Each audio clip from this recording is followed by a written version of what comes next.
Hello guys, and welcome to another video from Vintage Radar. Today I'm going to show you how to align the chronograph hands on your Invicta Chronograph watch. Today we have the Invicta Speedway chronograph, but this is going to work for the Invicta Pro Diver as well, because you have the screw down pushers and the screw down crown. If you have the push and pull crown, this tutorial also works because you can simply pull the crown in order to set the time, and the pushers will press just as they are.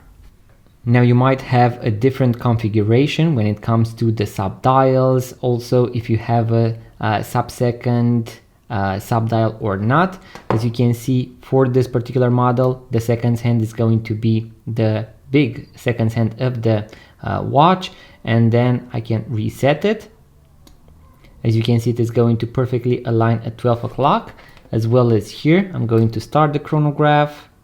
As you can see, the seconds have started. Here we have the minutes, and here we have the seconds hand of the watch. If I pause it, you can see that I can read 9/10 of a second, and then we have also 9 seconds, and here we would have the minutes.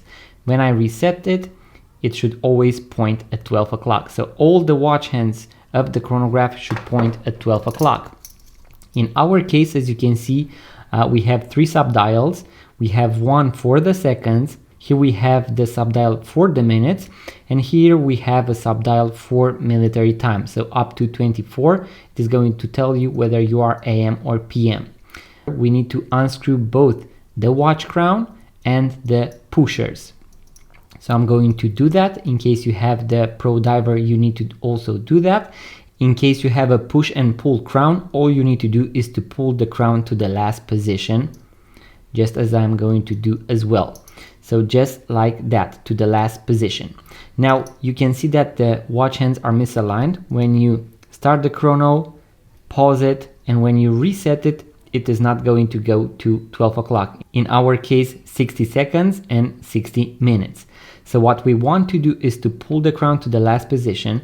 In case your movement has a hacking, the seconds hand is also going to stop. And if I press the top pusher, you will be able to see that the seconds hand, so the subdial for the seconds hand, is going to move in one direction backwards.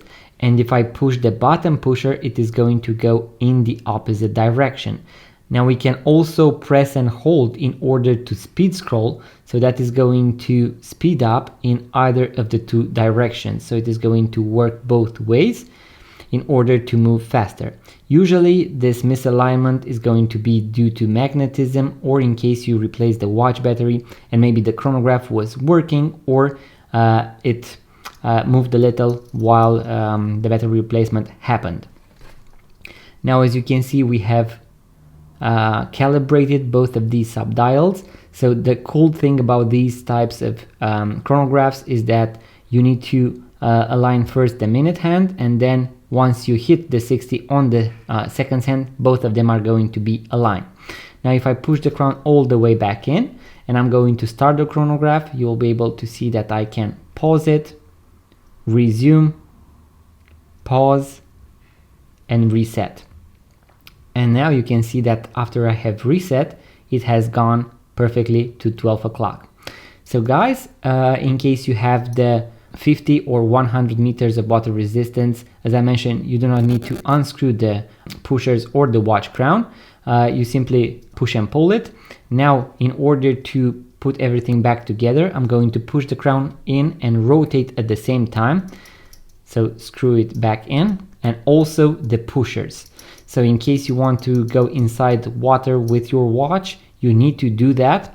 Otherwise, it is going to not be waterproof, so you won't have that water resistance of 200 meters. And after you have screwed back in all 3, so the pushers and the crown, you are ready to go, and the chronograph is perfectly aligned.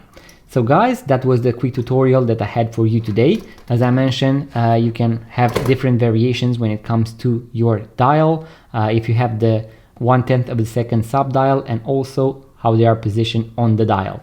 In case you want to watch the full guide with all the functions and features of the Invicta Pro Diver, so how to also set the time and date and use the tachymeter, or maybe to also just the bracelet. I'm going to leave a link in the description box below. If you enjoyed this video, guys, make sure to give it a thumbs up, subscribe to this YouTube channel, it really means a lot. And if you want to purchase your first vintage watch, make sure to check out our website vintageradar.com, because we have thousands of vintage watches for sale. Link in the description box below. Thank you guys for watching, subscribe, and I will see you on the next one.